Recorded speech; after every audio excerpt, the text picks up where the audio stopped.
Now from the far south of Syria to Aleppo in the north, where we find our special correspondent Leila Moulana Allen tonight. She and her team also spent time in Latakia on the coast earlier today.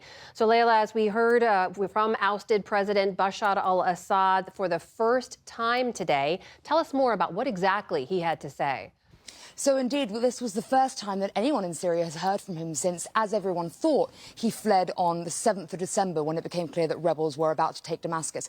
Everyone thought that he got on a plane to Moscow with his family, but he has released a statement today claiming that actually he went north to Latakia, that's the Alawite heartland, the sect that the Assad family is from, and went to a Russian base called Hmeimim with his allies there, hoping to regroup and firm up those lines with the Syrian armed forces. But he says when it became clear that all the armed forces had laid down their weapons and the rebels were taking the entire area, the Russians evacuated him out on the Sunday. Now, he says that he never had any intention to flee his country, that he's always supported his country and never sold it out, and that he only went to Russia because it became clear that nothing more could be done, and terrorism, as he calls it, these rebels had taken over the whole country. Now, he closes by saying that he doesn't, it seems, plan to come back because once terrorism has taken over a country, there is no place for leaders there, but that he hopes that one day Syria will be free and independent again from these rebels. Of course, many people in Syria would say that for the first time in more than half a century, Syria is free and independent of the Assads now.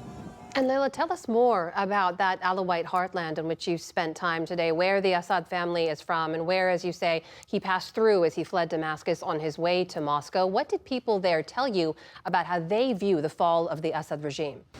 So Latakia is this area on the coast between Latakia and Tartus. There are multiple Russian bases. So it's an area where the Russians have reinforced and, of course, supported the Assad family and the regime for many years now. It's also where the Assad family comes from. They come from a little village called Kardaha. And we went there today in Latakia district. And in fact, people there weren't mourning the family at all. The tomb of Bashar al-Assad's father, Hafez, has been burnt to the ground and it's covered in graffiti from rebel fighters. And there were people asset stripping the Assad's family house, simply taking what they had to get them through the winter. Because what people there say is, we are incredibly poor. The Alawite minority that he says he supported, actually, other than his immediate family and supporters, he left us all to rot here. Incredible poverty that we saw. He put us against the other Syrian people so we couldn't support them, and said that the Sunnis would come and kill us like ISIS had, and yet actually he did nothing for us, and we're glad to be rid of him, and we want Syria to be reunited again. Meanwhile, the Sunni rebels who overthrew the Assad regime now have to set up a government, actually run a country. How is that process going, Leila? So this is the big question, of course, because what's happened is this incredible rebel sweep through the country, but they don't have that much manpower. Part of why they were so successful is because, essentially, the Syrian regime forces laid down their weapons. Many of them were conscripts who didn't want to fight in the first place and couldn't stand up against these rebels, but they swept down.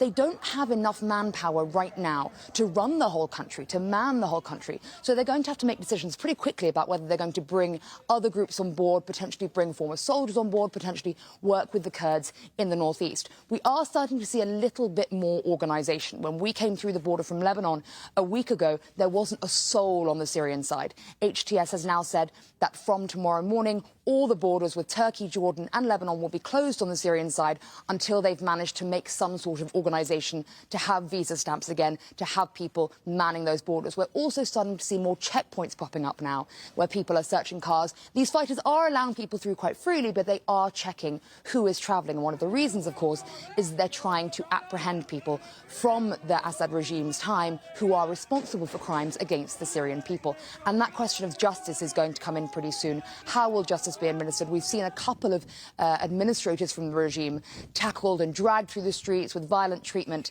Ayatollah al-Sham saying, we don't want that, we want proper justice here.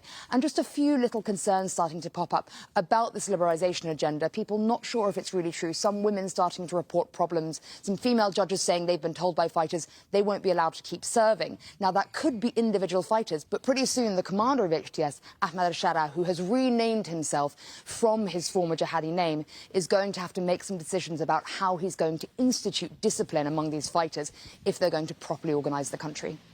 Special correspondent Leila Moulana Allen reporting from Aleppo, Syria tonight. Leila, thank you.